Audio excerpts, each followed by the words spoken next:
is our quick little tutorial on how to do forearm stand against the wall.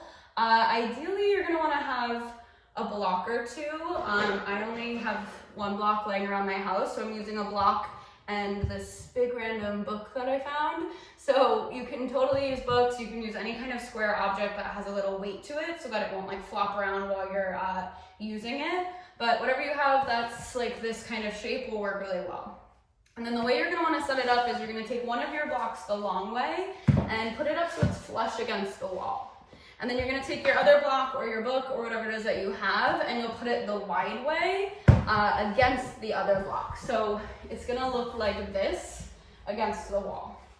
And then the point of this is that you're gonna have something to kind of hook around your hands that you can squeeze into to help feel that activation through the arms, through the shoulders once you start to go upside down. So you'll set yourself up like that. You'll bring your hands so that the L's of your fingers are right around this block. Your elbows are on the floor. And then make sure if you're not using actual yoga blocks, if it's a book, that the book isn't too wide so that you wanna make sure your wrists are right in line with your elbows. From there, you'll ground your forearms down, start to squeeze everything in, squeeze on your block or your book, and then you'll tuck your toes and you'll find your dolphin pose. So your feet, doesn't really matter how close they are, as the closer you can get your feet in towards your elbows, the higher you can get your hips, the easier it will be to start to get your body up in the air.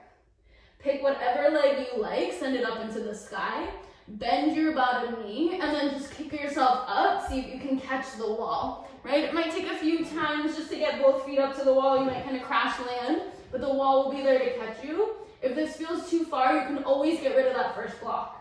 And then flex through one foot. You just start to find some hang time, right? One foot leaves the wall, and then the other maybe comes to meet it, but you're pressing your forearms down into the floor. You're pressing your heels like you're gonna try and touch the ceiling. And then you just keep playing with that, right? Keep switching feet, which foot is touching the wall, which foot is kicking you up, and then keep trying to get rid of the arch in the low back, right? When my feet are against the wall, there's kind of a big bend through the low back. As they leave, I wanna try and pull the belly button towards the spine. Press up through the heels, press down through the forearms to get longer. All right, the other way to play with this, again, you'll have one block. You're gonna just bring yourself to sit against the wall. Your feet are gonna go out, and then wherever your heels are is where you'll put your block, but just for measurement. You're gonna flip yourself around. This time, where your blocks were, where your heels were, is gonna be where your elbows go. Same thing with the block, bring it in between your thumb and first finger.